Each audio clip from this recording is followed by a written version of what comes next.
Nag-isa ba si Bodyong? E di mag-isa ka na lang ngayon. Hindi ka ba naghahanap ng bagong roommate?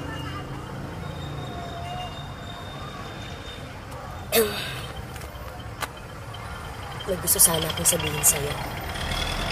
Ano na naman ba pag-uusapan natin? Hindi pa ba tayo tapos mag-uusap?